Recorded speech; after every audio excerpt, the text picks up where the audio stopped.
सर्वेभ्यः नमो नमः। जय श्री राम। सज्जनों, आज हम गोवत्स द्वादशी की चर्चा कर रहे हैं। इस वर्ष यह पावन पर्व 9 नवंबर दिन गुरुवार 9:58 से शुरू होगा और उत्तरा फाल्गुन नक्षत्र, वैधृतित योग और वालव के बाद कौलव करण का प्रारंभ होगा। इस द्वादशी का क्या महत्व है, ये कई पुराणों में इसका साफ साफ उल्लेख है। पिछले वीडियो में ये बात उल्लेखित की जा चुकी है। बस हम तो इस पावन पर्व के लाभ से वंचित ना हो जाएं, इसकी जानकारी दे रहे हैं। किसी प्रकार का ताप, पाप, संताप का प्रभाव इस द्वादशी के प्रभाव से नष्ट हो जाता है, क्योंकि यह गोवत्स द्वादशी है। इस दिन हमें कुछ भी नहीं करना है, केवल एक सामान्य काम करना होता है।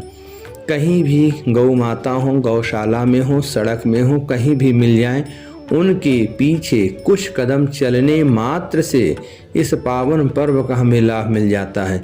जितनी सामान्य प्रक्रिया इस पावन पर्व पर संतों ने भगवान की प्रेरणा से दी है, इतनी सरल प्रक्रिया किसी पर्व में पूजन में नहीं है।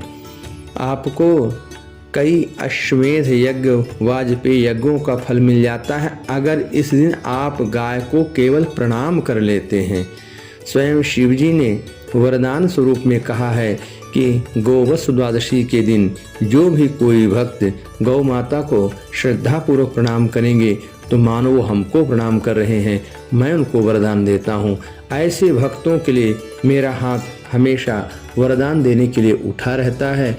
और यही कथन माँ पार्वती का और भगवान गणेश जी का था। इसमें इन तीनों की कृपा बरसती है और गौ माता की कृपा तो है ही, और गौ माता कृपा मतलब लक्ष्मी नारायण की कृपा। इसलिए इस पावन पर्व को हम कभी ना चूकें। क्या करेंगे गोवत्स द्वादशी के दिन? तो पहले तो घर में जितने सदस्य हैं उतने सदस्य लोग गौ के लिए अग्रासन निकालें। हमेशा एक निकलता है, लेकिन इस दिन जितने लोग हैं उतने निकालें। अगर बहुत ज़्यादा लोग हैं तो केवल 12 निकालें, क्योंकि 12 महीने होते हैं, 12 राशियां होती हैं, 12 लग्न होते हैं और ये द्वादशी भी 12 ही कहलाती है। इसलिए 12 अग्रासन निकालें। अगर आप घर में 12 से संख्या अधिक है तो, अगर कम है तो जितने लोग उतने अग्रासन निकालें और गौ माता को प्रदान करें।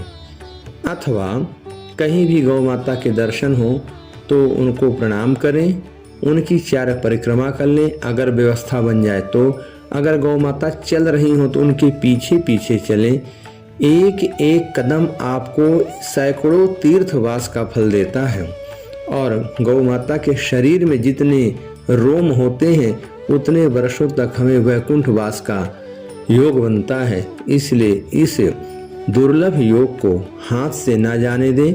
घर परिवार बाल बच्चों सहित इस पावन पर्व को मनाएं। सभी लोग कहीं भी गौ माता हो वहाँ सामूहिक रूप से जा कर के भी गौ को अग्रासन खिला सकते हैं।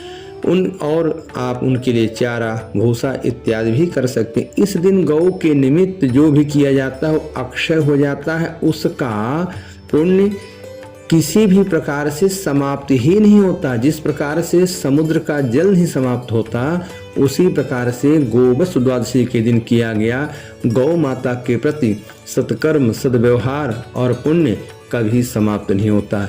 इसलिए इस अक्षय पुण्य का लाभ लें और सबको लाभान्वित कराएं, सबको अवगत कराएं कि गोवत्स द्वादशी का कितना फल है, कितना महात्म्य है।